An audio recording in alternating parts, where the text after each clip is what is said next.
Hello everybody, this is Devin Francis coming with a quick little pre-addendum to the video. First off, welcome back to the Oddcast. It's been 2 months-ish since an episode's been released. It's been a very long time.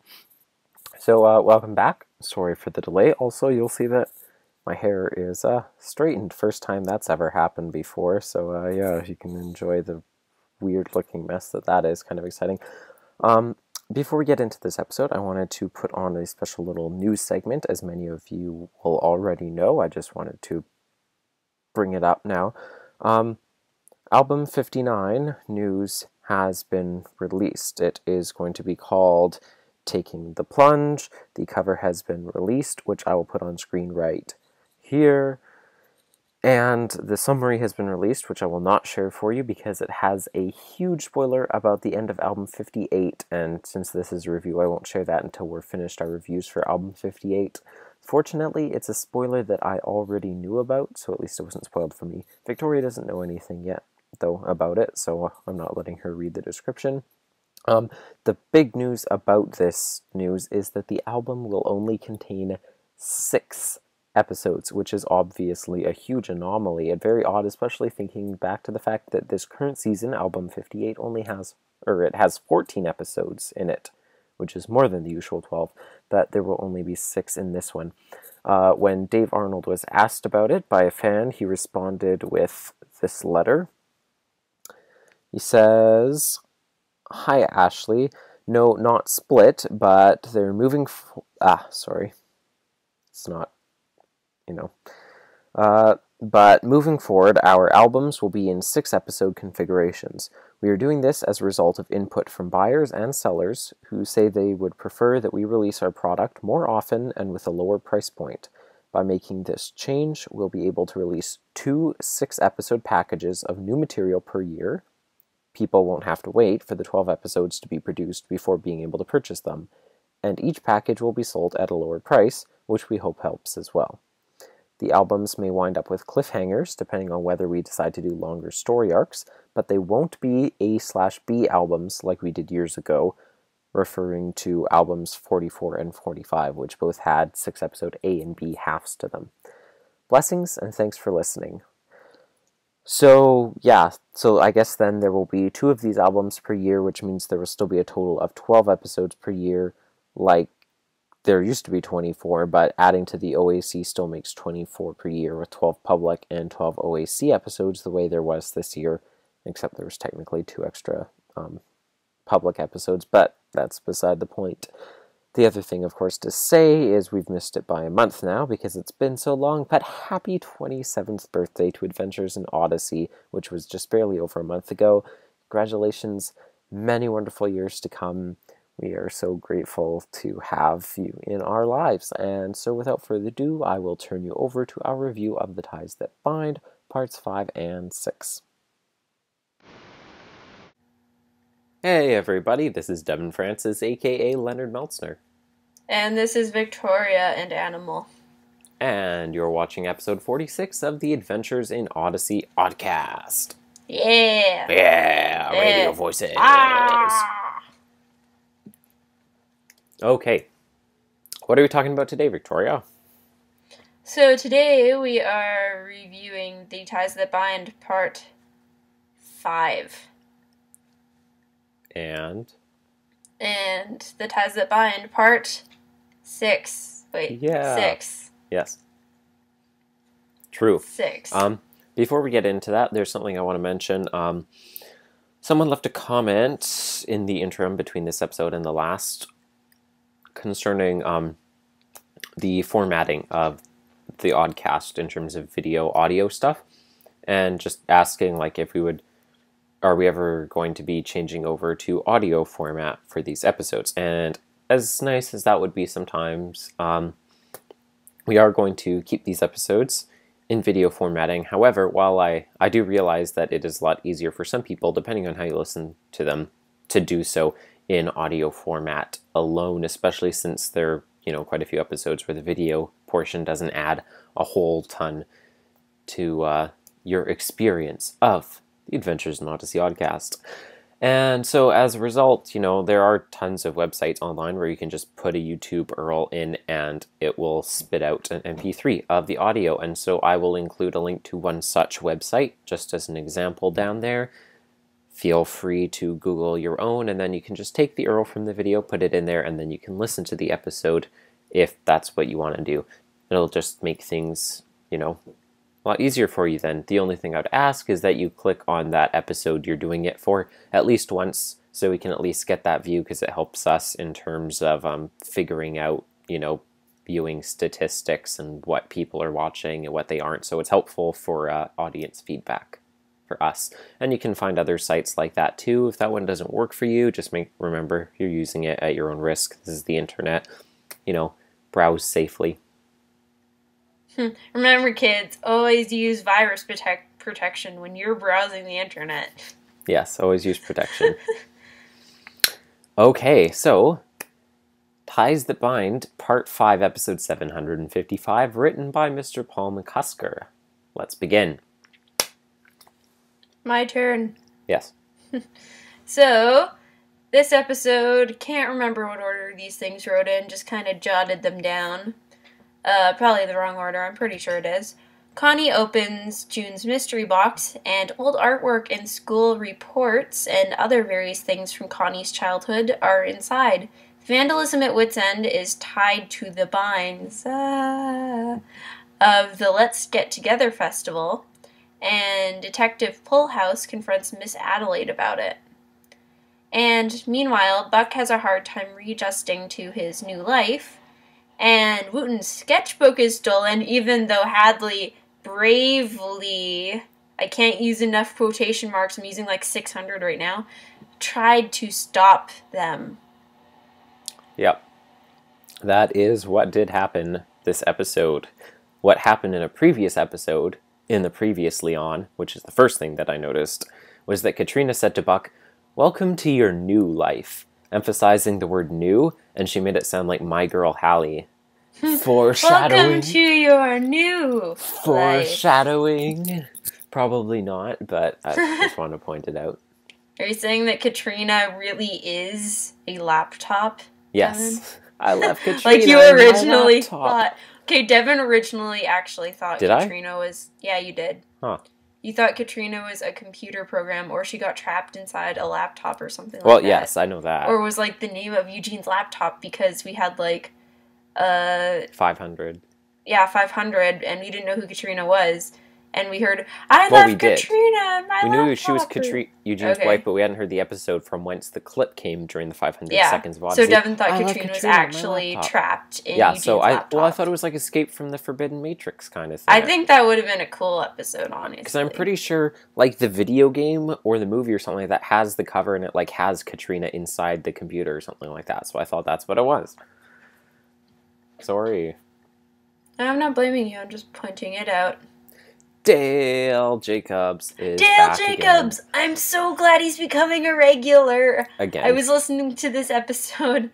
I'm gonna reference this a couple times at school and on my iPod. And so every time something happened that got me like really excited or something like that, I tried not to react. There's one moment where I almost burst out loud laughing at my locker because of something I'll talk about later. Is it what Hadley said? Yeah, it was what Hadley said. And I almost, like, skipped down the street when I heard Dale start talking. Yeah, it's always exciting very happy to have Phil back, because Phil is awesome. Phil!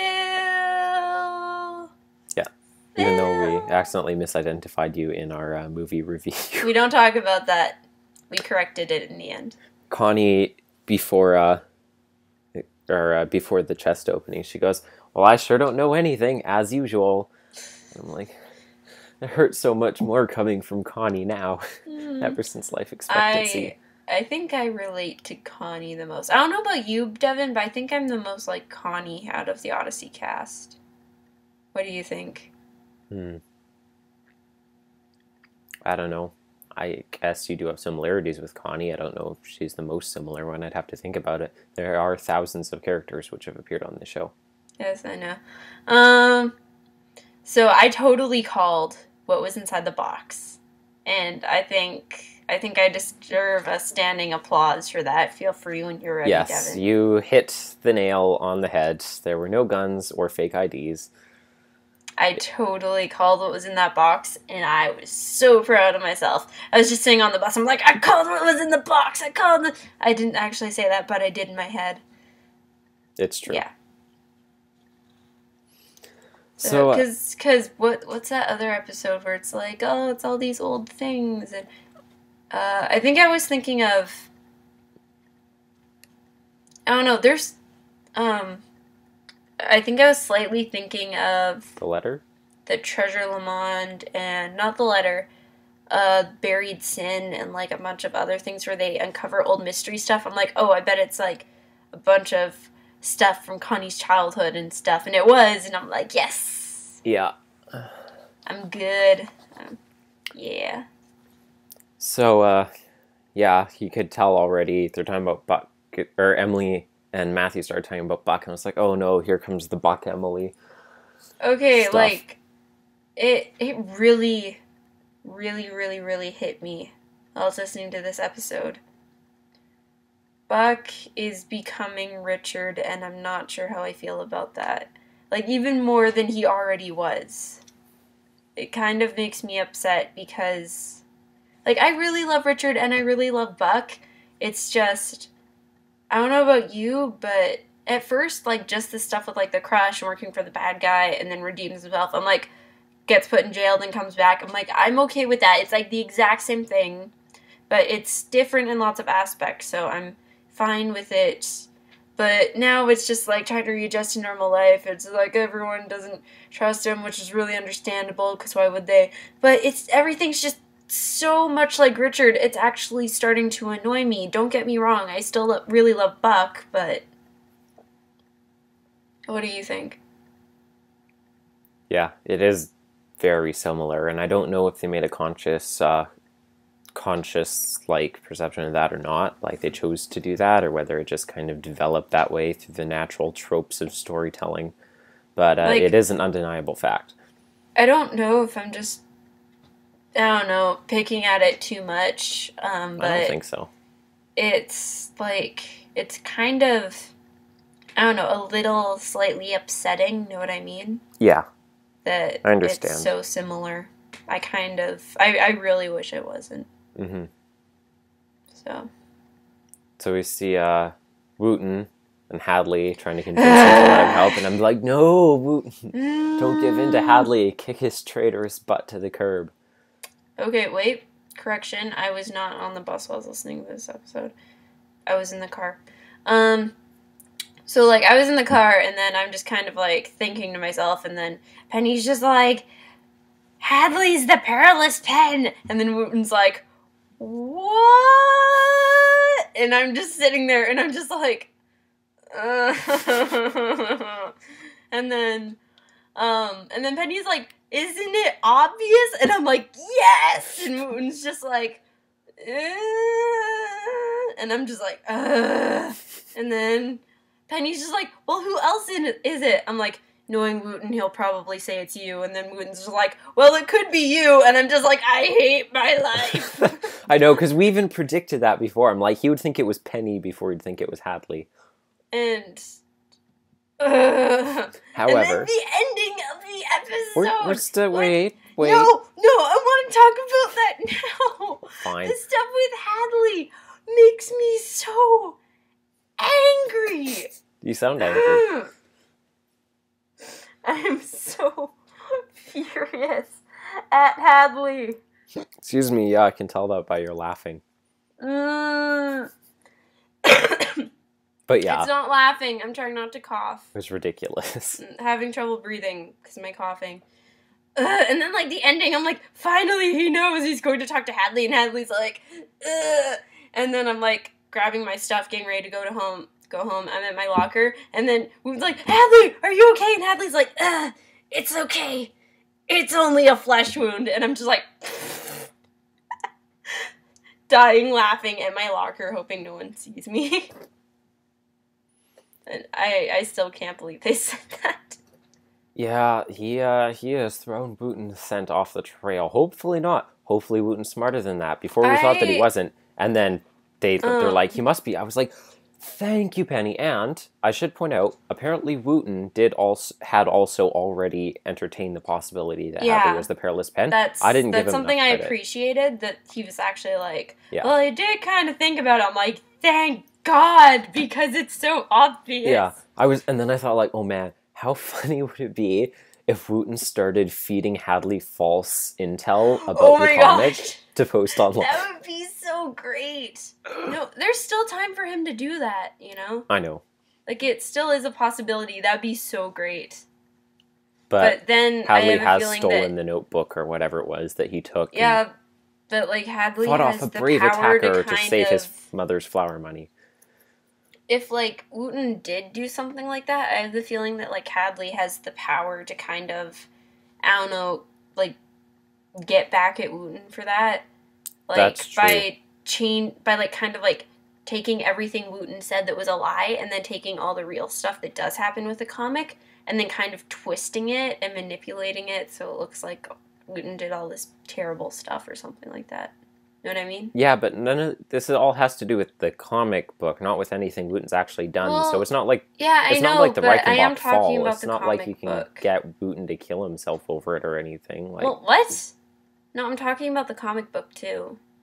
Yeah, but I mean, it's not like there's any serious real world applications. It's not like Hadley can twist the truth and lies in together somehow and what make would people think that, like, it's not family friendly or something like that. Oh, okay. That's what I'm saying, so, like, no one ends up reading it. I see. I don't think Hadley would do that, though. I mean, really, he is taking advantage of Wooten, but I don't think he's malicious like that. I don't think he's... Well, I was going to say, I don't think he's smart enough, but he's the Perilous Pen. I mean, he did a terrible job at hiding it, because, like, everyone figured it out. Ugh, yeah. Anyways, to not be at the end of the episode again, so we have Miss Adelaide's class, and they're going to start, you know, writing the reports and stuff. And she's like, we're going to write a series of pieces. It starts playing like... Okay, teachers are not supposed to be that biased. Yeah. Well... That bothered me. I was really shocked when she started talking to Officer Pullhouse. She was being really brash. Like, she was not trying to hide at all. Yeah, I know. To blame. I was like, oh, she's got guts. I love Pullhouse so much. Like, all the things he said to her, and I can't remember exactly what he said to her, but all I remember is, like, the last thing that he said to her was just, like, I was heard it, and I'm just like, oh, I love you.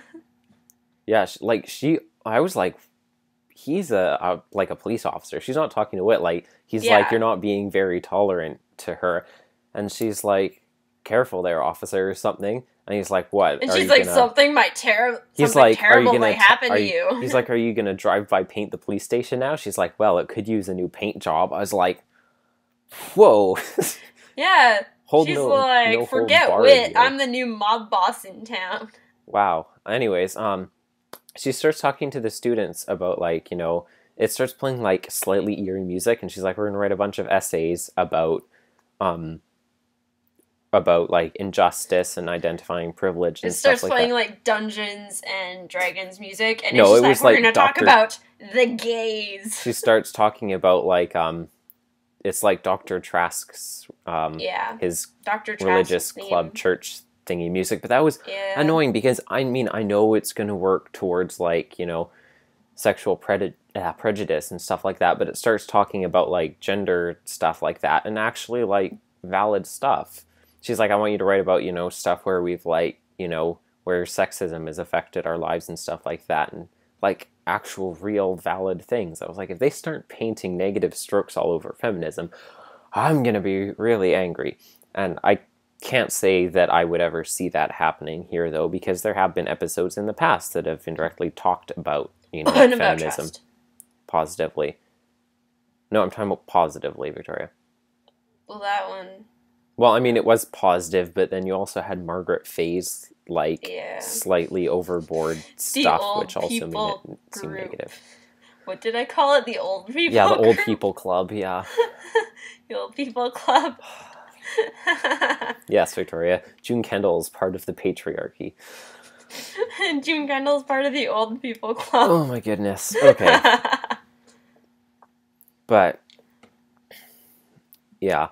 I would really like to take an episode actually to examine in depth Margaret Faye's character and how it reflects on the views of sexism and feminism on Odyssey. But I don't know about that last part as much because I don't really know that much about sexism and feminism. But I wouldn't mind chewing up her character and spitting it all out in the analytical ball of that's ness. It's another topic for another time. Anyways, yeah, honestly, other than the creepy undertones with the music, like, I really like what Miss Adelaide had to say about the essay series they were going to write. It's extremely important to examine our privileges and our prejudices closely, and sexism is a great place to start.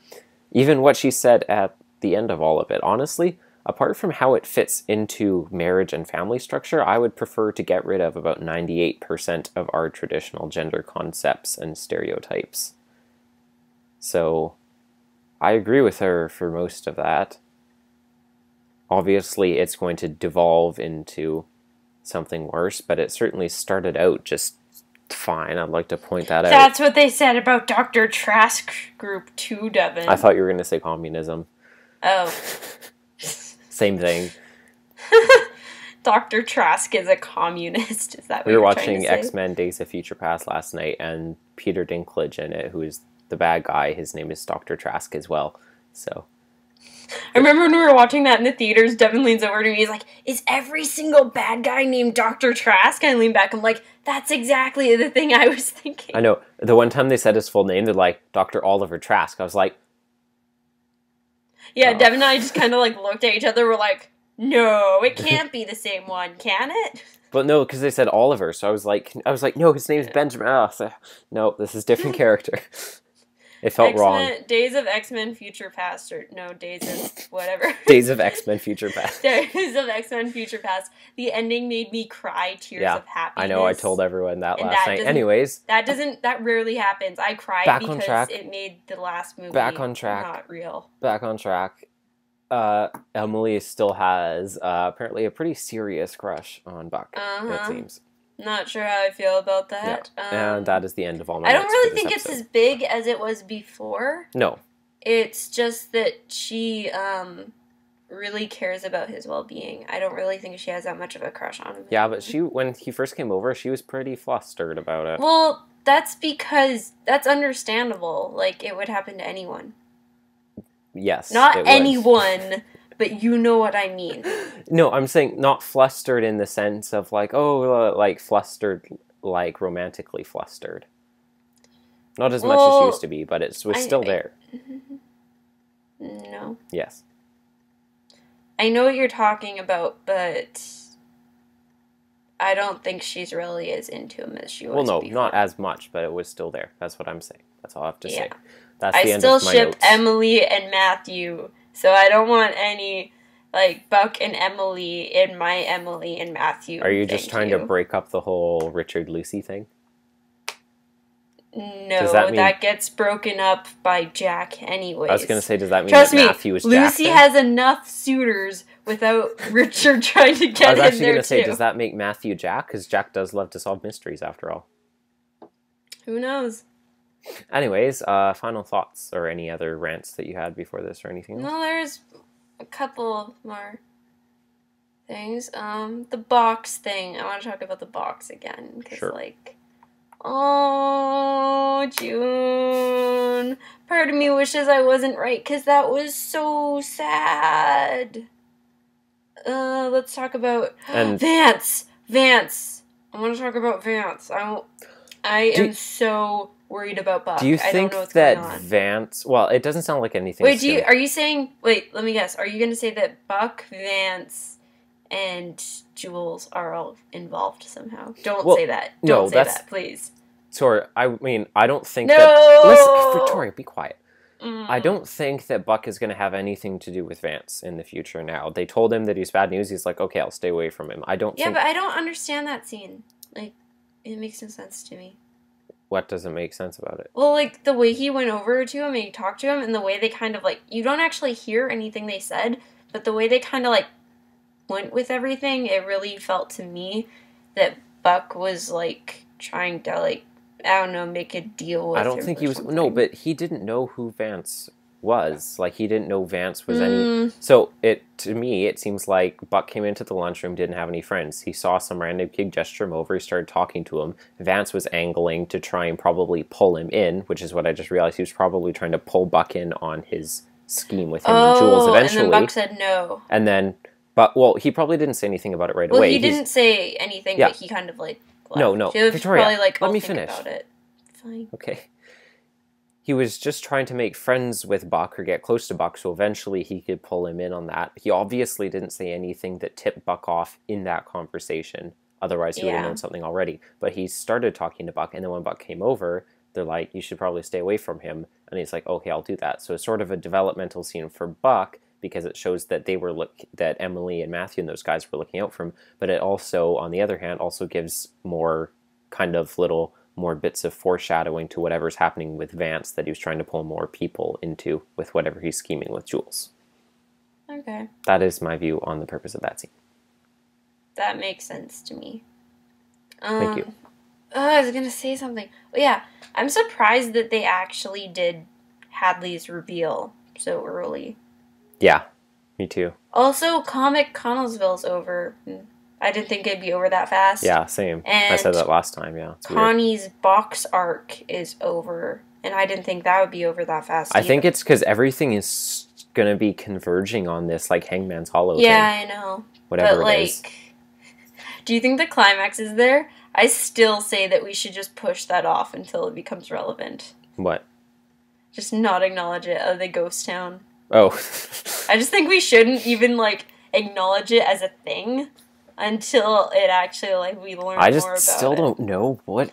It makes no sense! I have no predictions for it still. It doesn't make any sense! I have no guesses as to what's going on. Are they trying to say, Vance is a ghost or something? And is that what they're building up to? Is it, like, a Vance family is a care gay center? Ghost? Is it... What? A gay ghost? You mean like Kanaya Vance and Rose? is a gay ghost, like ha, Kanaya. ha, ha, it's funny because they're dead.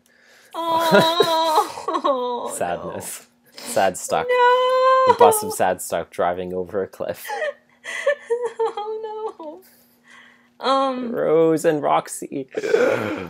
So more predictions for Hadley and Buck. That is what I want. Oh, Jules. Jules. What did you think of Jules in this episode? I think Jules is one of the most interesting characters we've ever had on this show. She is. And I think that here, most of her kind of I actually really hope she becomes a regular. Yeah. I imagine that the kind of guarding cynicism that she put up around the box was probably having to do with her own tenuous relationship with her mother. Yeah, that's what I was thinking too, because the way she made it sound like, oh, your mother cares about you like this? My mother would never do that. Yeah. Yeah. I forgot that was explicit, so I mean, yeah, scratch that. Yeah. That's not a theory, that was pretty obvious. That was a theory. If I figure it out, then everyone knows. It was a theory when I first heard her say stuff, and then she said more stuff, and I'm like, okay, yes, I was right, so yes, that is a fact.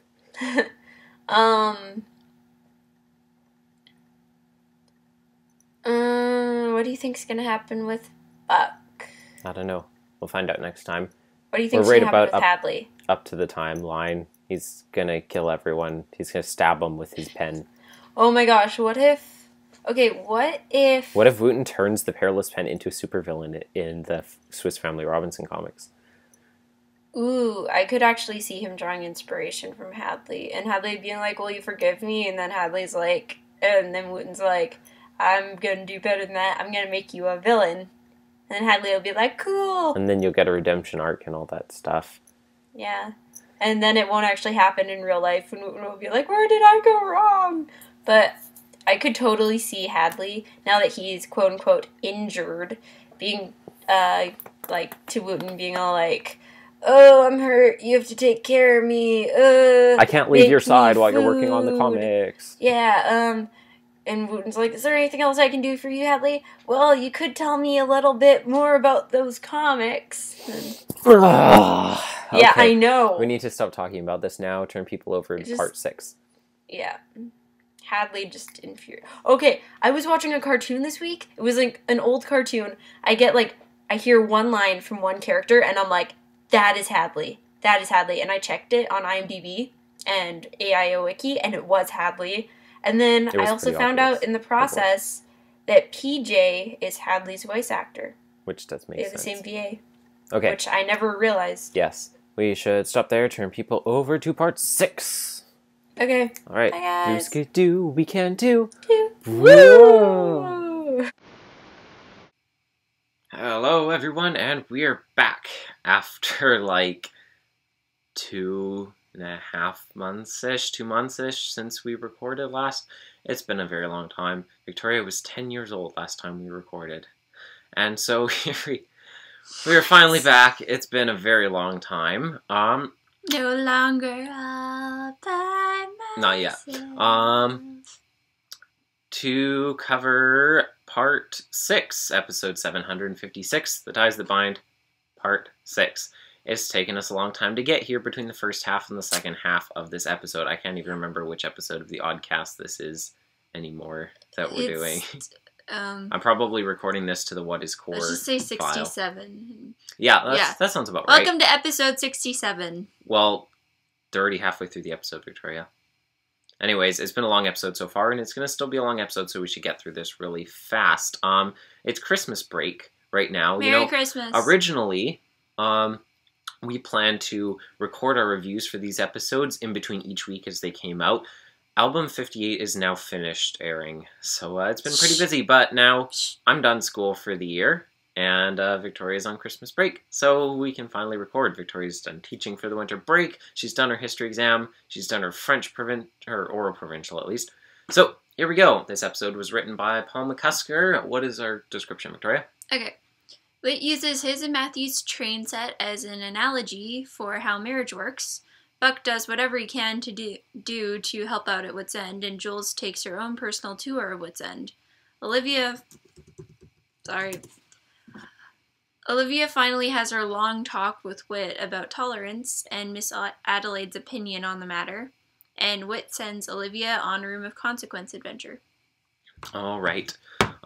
So before we start, I just want to clarify something. It's kind of been just not really touched in the comments yet, but I just want to put this out there because in these episodes so far, and in this one and the future ones, I've really been picking apart the arguments and discussions of marriage and relationships and gender used in this arc while we're reviewing them.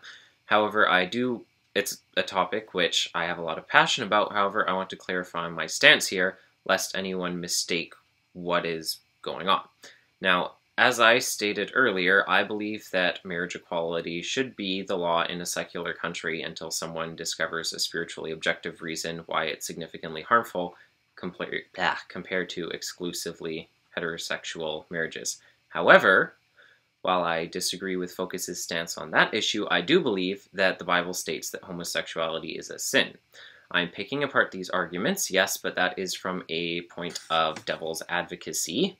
Very strong one, because this is a culture that I steep myself in, and I know how these arguments toss both ways, and I feel that it is very important to check and correct any arguments that we use constantly. And that is what I'm going to continue to do, because you always have to be aware of any holes or fallacies in any argument or scenario you use. So that's why I'm always picking through the arguments that Wit's using and, rigorously taking them apart, because someone has to play devil's advocate for these things. And so that's what's going on. Lest anyone mistake, I just wanted to throw that out there. All right, now on to the episode. The only reason I mentioned, I see you brought it up too, Jules poking around Wit's End in my description is because I feel like she's going to pull a Richard Maxwell, and I do not trust her. Yeah, that's actually what I was thinking of. I'll just go put these glasses in the kitchen for you, Eugene. Yeah. Let me just poke around. I know, and she's not just exploring alone, but she's like, I'll go get stuff out of the storeroom and stuff. Yeah. I'll go look for Mabel. Exactly. It's even more unnerving when you consider her scheme, and possibly the fact she may even have connection to the Vigilantors. And she's poking around, behind the scenes at Wit's End. I never considered the idea she might be with them. Who knows what she could be doing. Hey, one bright side about this episode, no Hadley. That's true. Or Wooten or Penny or any of that storyline. or the mysterious Devil's Hollow, or whatever it's called. I'm still ignoring that. So apparently all the girls are talking about Buck coming back. That figures. Connie's just... Stop breaking the fourth wall, Connie. That was so funny. So, like, some girls think of him as a charming yet misunderstood roguish character, and I was like, the fandom. Yeah, and then our copy of Clubhouse magazine came in, and it had a picture of what Buck looked like, and I'm like, oh, he's good looking. Yeah, and he has like his leather jacket and his dark hair, and I'm just like, Buck. All smooth. He's like, you look familiar. I must have had a dream about you. And I'm listening, and I'm just like, oh my god.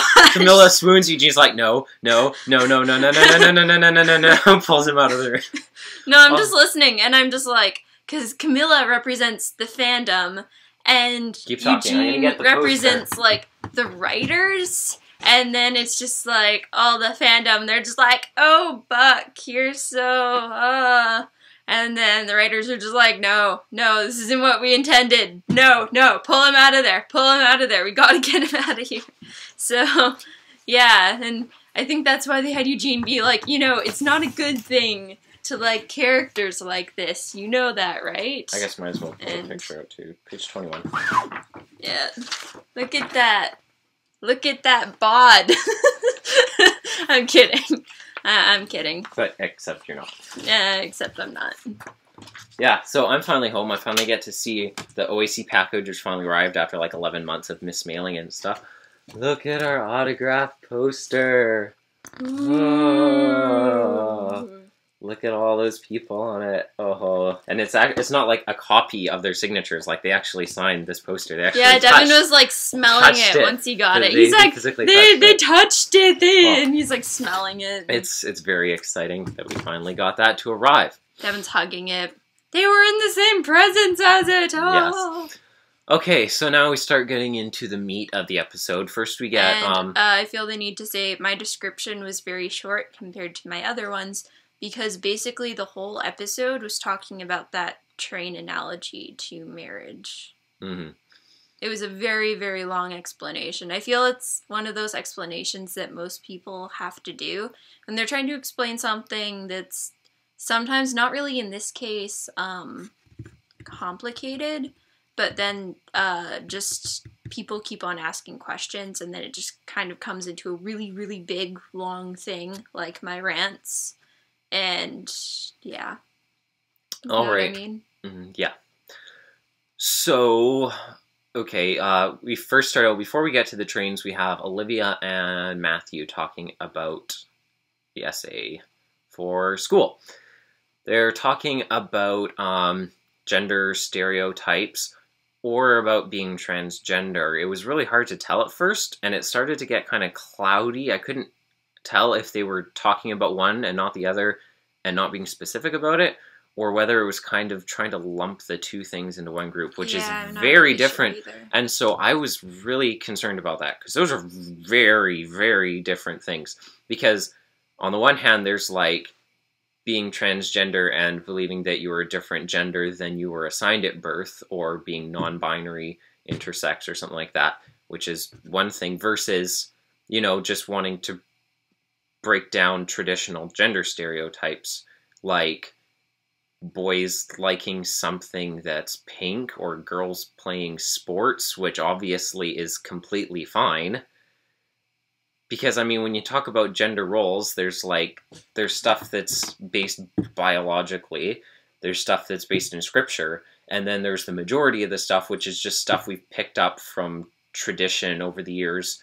And that third category is something which I feel like we should toss about just about 100% of it, because it's just useless, it promotes sexism, and it just, oppresses a lot of people, things that cause, the wage discrepancy, that are the reason that women have so little representation in the business field, in STEM fields, in politics, and all sorts of things like that. And so that's what, they're very, very different things. And so that's why I was kind of confused for most of that conversation about which one they were trying to talk about. Because they're talking about something that makes you masculine or feminine. And I'm like, do they mean at a fundamental level?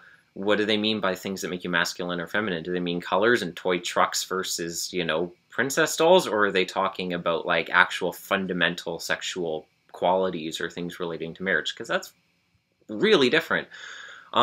So finally they did specify enough. Once Wit started talking, it was specified enough that they were talking about transgender stuff, which is good, because if they were gonna say something against something so simple as breaking, you know, tradition-based gender roles, that, you know, not ones that were based on biology or the Bible, then I was gonna have a conniption fit on here. So that's good. Turned out better. I was really worried as it was going into that it was gonna turn into like something really bad, and it didn't. Wit had a line about men and women are made to complete each other, to fit together. Does that make sense? Camilla's like, nope, and Matthew goes, ask mom and dad. Okay. That reminds me of the Mr. Kendall. I'm surprised he hasn't died by now. If you don't get that, ask your parents. Did you have anything to add before you go into the train scene? About the entire episode up to this point? I love and I'm looking forward to more Buck and Eugene interactions. I just feel so bad for him. And I loved everything in Buck in this episode so much. Everything about Buck in this entire arc so far is 100% perfect. It is so good. Because in the last part, Eugene being a father to Buck and talking to him like that, I was like... And I'm just sitting there and I'm just like, I need more of this. Because...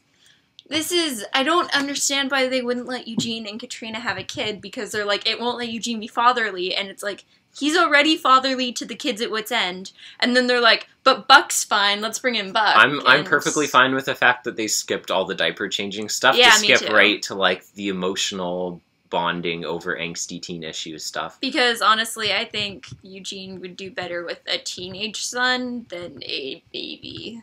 We skipped right to the good part. Yeah, so. He skipped right to the angsty years.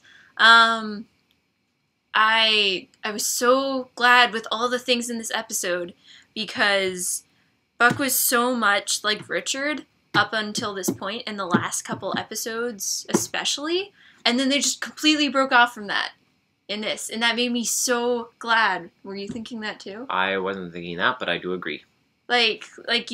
Like, when Richard came back, he's just, like, all...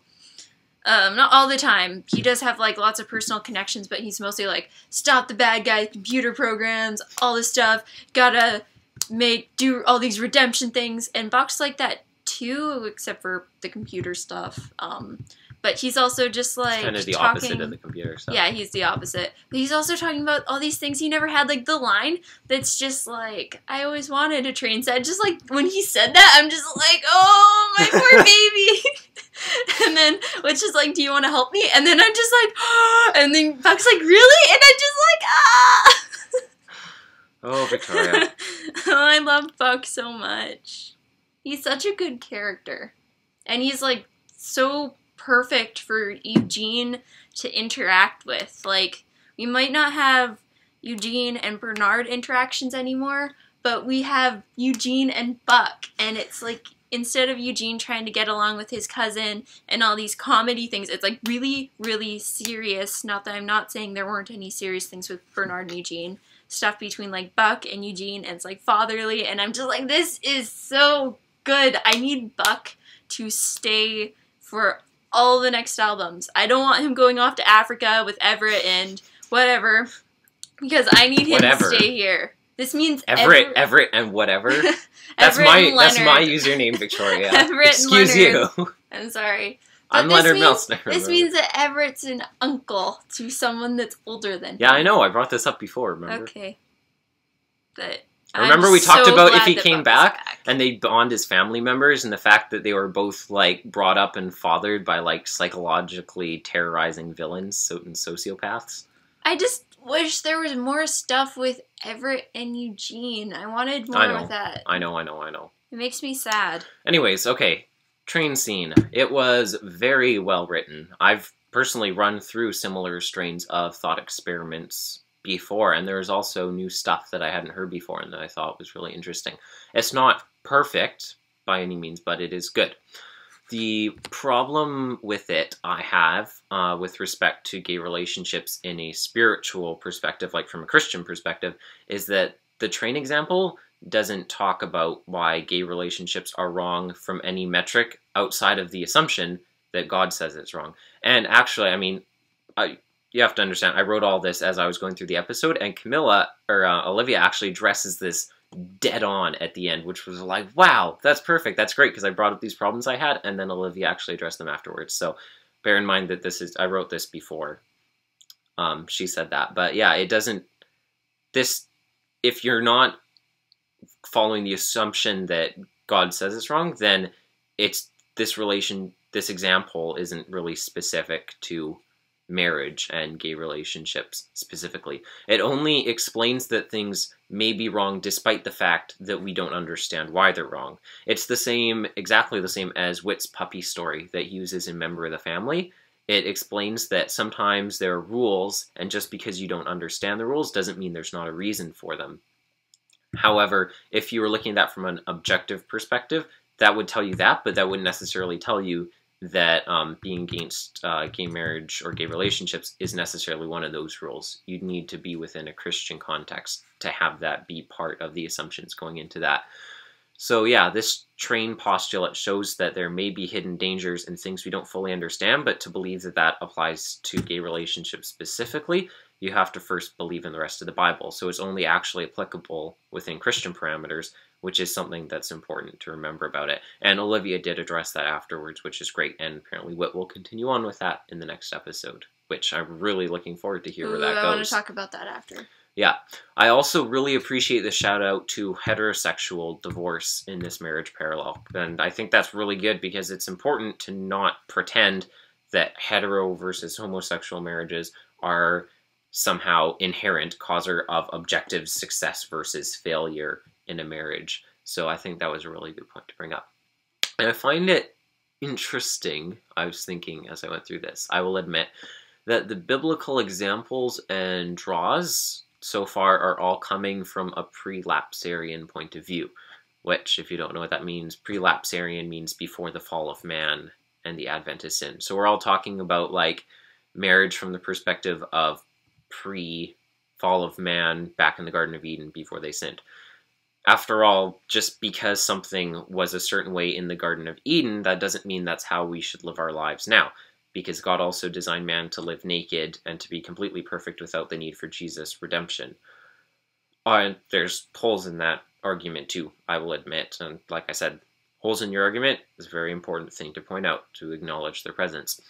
Our lives today, being in step with God's plan, is a very different picture than what it would have looked like when they were in the garden. Even like a broad-stroked Old Testament kind of picture isn't a good idea, because pulling verses from Mosaic law alone is a very weak place to stand in an argument, because pulling verses about homosexuality from the Old Testament means pulling verses from the same chapters as verses about not eating shrimp or not eating pork or not wearing fabric made of two different types of cloth, etc.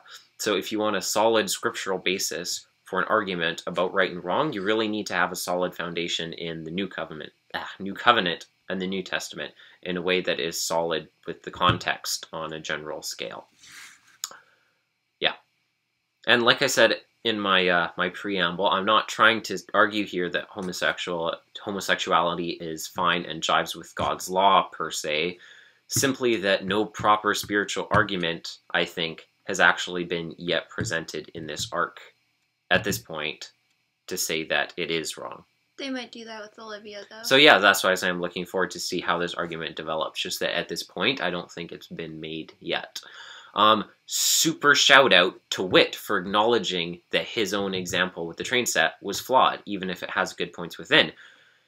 That was like hugely impressive for me. It's a very important disclaimer to add to any example that you're using, that, you know, there's problems in your argument and you're acknowledging that. Otherwise you're going to open yourself up to people pointing out the fallacies, and that's just when things are going to start falling apart. So that was super huge, and I was really happy.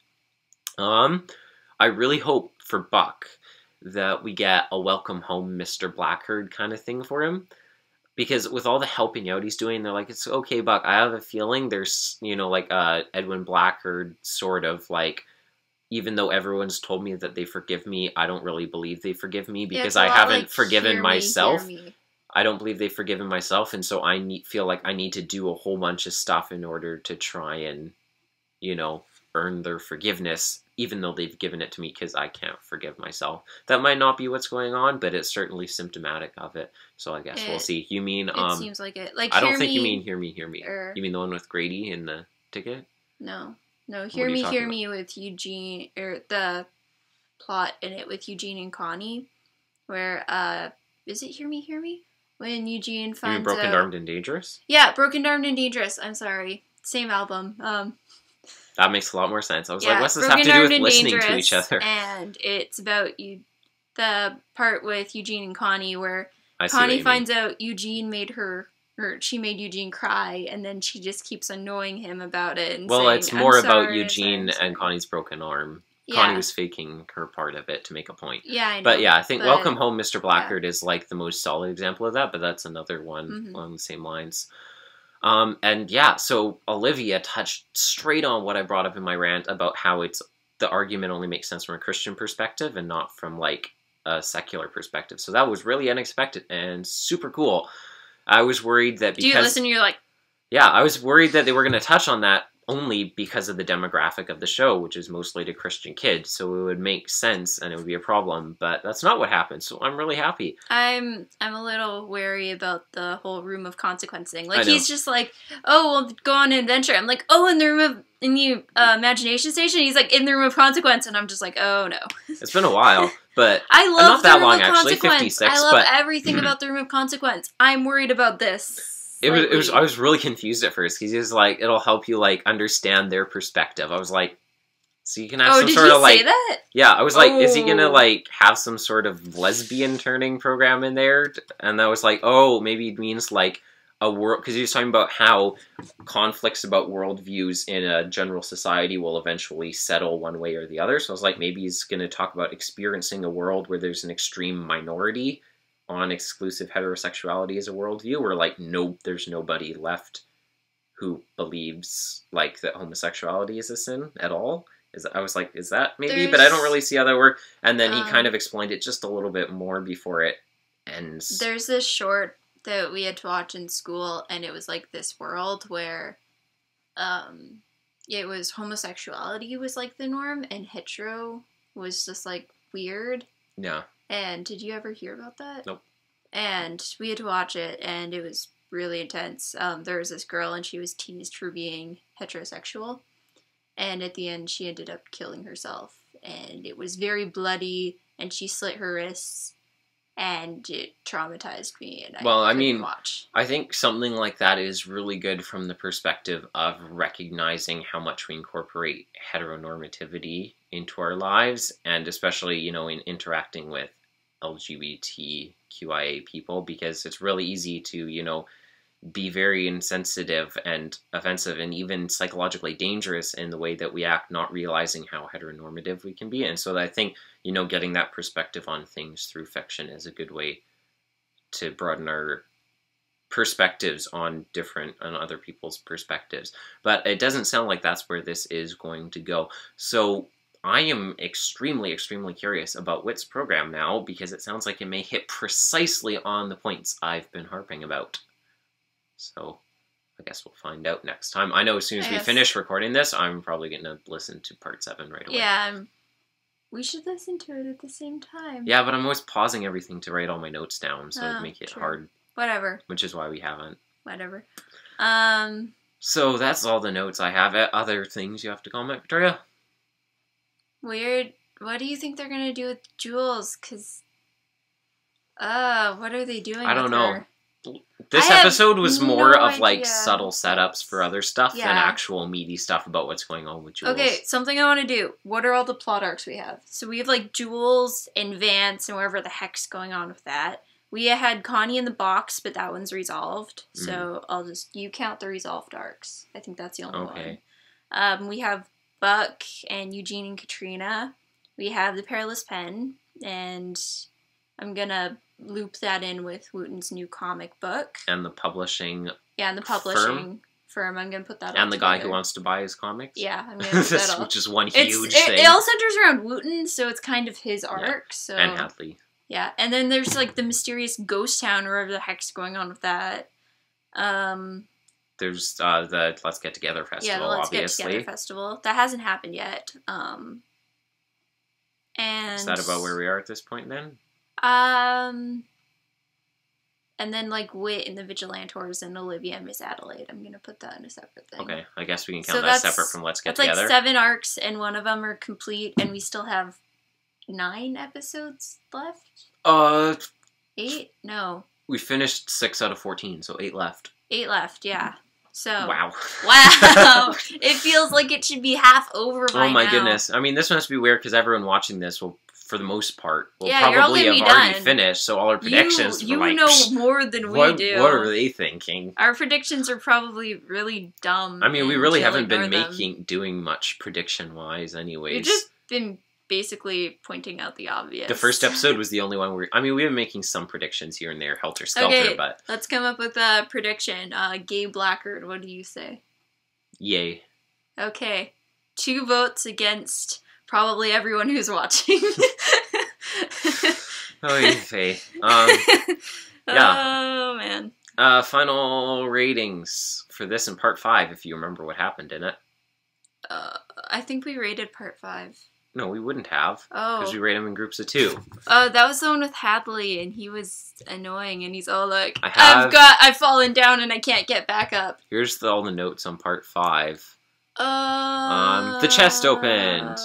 And then Miss Adelaide introduced the essays, and then Hadley got a flesh wound. It's okay, it's just a flesh wound. And Emily Buck and all Buck stuff for state school. Something yeah, so that was all that. That was... No guns or fake IDs. Oh, yeah.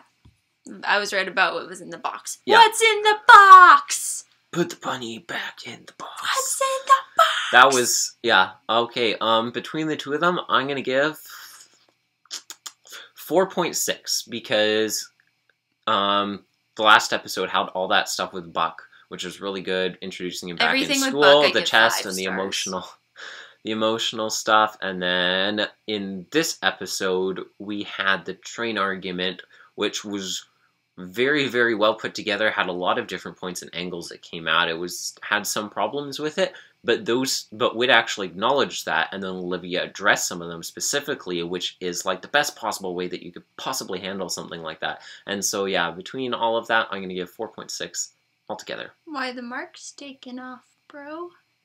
Because of the ambiguity, I'll say, between gender stereotypes and transgender, which made things possibly confusing and could possibly, I don't know, it could confuse kids, I think, who are confused about... I was confused a little bit. I was very confused, and I feel like kids who don't read about this stuff all the time like I do would not have picked out what they were talking about and could think that there's some problem about breaking gender stereotypes, which is... terrible. I hope people don't take this album as Castles and Cauldron's reception, because... Well, they will, obviously. They will, but they're handling things way better than Castles and Cauldrons did. Yeah. Like, there are... Like I said, I'm still not 100% happy with this album is going, but there are lots of points where I'm like, wow, you did a really good job with that. I think it's going to get better as time goes on. And so far, it's above my expectations already. Definitely. So. Definitely. Like, when we heard about... I was honestly shocked that they actually brought up transgender stuff. Yeah. When we originally heard about the album half a year ago? Something like that. It started airing almost half a year ago, Victoria. Okay, when we first heard about talk of the album, and we started growing suspicions. It was like 2/3 of a year ago. Yeah, that it was about what it was about. We basically spent all the time up until the album started airing, just going, what's gonna happen? It could be really good or it could be really bad. And right now, it's at like 66% towards the good side. On the scale from 0 to 100. I'm genuinely impressed. I think they're doing a pretty good job so far. Some of the things in it did kind of confuse me a little bit because the argument went for so long, and I can only keep I'm not very good at keeping attention to certain things, and like keeping focused. Go on. So it kind of lost me in a couple spots, and when my brain actually started listening again, I was kind of like, what is going on? I'm gonna give it 4.5. This whole saga so far, I want to give 5 stars for all the emotional stuff and the stuff with Buck, and then I want to take off a whole mark just for the weird ghost town thing. Because that's still really annoying me. What is up with that? Yeah, it must be terrible having something and not actually having it spoiled for you. I got spoiled for you? That's what was spoiled for you? No. I was actually going to say, there's something that got spoiled for me about what happens at the end of the album. And I don't follow the Odyssey fandom. It's like the only fandom I'm in that I don't follow 24/7. I do follow things about it, but I don't follow it that much, but... Yeah, I know, but you follow it and I don't. Yeah. So You're I not never even on get the any... TOO or AIOO I'm on the wiki TOO. or I anything. really should join, but I'm not, so I don't get spoilers. Yeah, well, I mean, message boards are kind of dead. He didn't spoil it for me for once. I'm so proud of him. Yeah. If you spoil it for me, I'm gonna be so mad at you. You actually said something today that was contrary to it, and I was like... What did I say? I can't remember. I'm not telling you. I can't remember talking about it other than, like, in this review. No, it was earlier today. I don't think about it. remember really talking Don't think about it in case you remember anything that you said. I'm gonna be so mad if you spoil it. I've been bringing it up all day, so it's been... You won't all figure you've been it bringing out, up all day hopefully. is how we have to record this. Yeah. So, that's what's Is it the going fact on. that Odyssey's recorded radio program? Yes. Is that the Spoilers, plot twist? that's not true whatsoever. Okay, so... Next time... On the Adventures Nazi Oddcast. Next time on Let's Build. We are going to be talking about what we thought we were going to be talking about last time, I think, which is the October episode for the OAC, which is The Perfect Gift and... Change of Hart. Yep. Sorry for our Change of Hart review. It's kind of terrible. Sorry for our change of plans from last time. It was probably confusing. Yeah, we thought we should finally talk about it. We kind of harp on it a lot, and it's kind of a very interesting Devin didn't really want to review anomaly it, in the history of Odyssey. So we touch on that. We'll talk about it. I thought it'd be a good idea because we whine about that episode so much. I don't whine about it, but well, we complain about it. No, sometimes. We actually recorded that review forever ago, but we couldn't release that one or the first half of this until we recorded this one, which ended up taking us like 2 months because Victoria's been so busy, but it's all over now, and so here we are now. It's exciting. And so until then, I've been Devin Francis, a.k.a. Leonard Meltzner. I'm sorry. And she's sorry. I'm sorry. And you've been watching The Adventures in Odyssey Oddcast. Bye. Bye.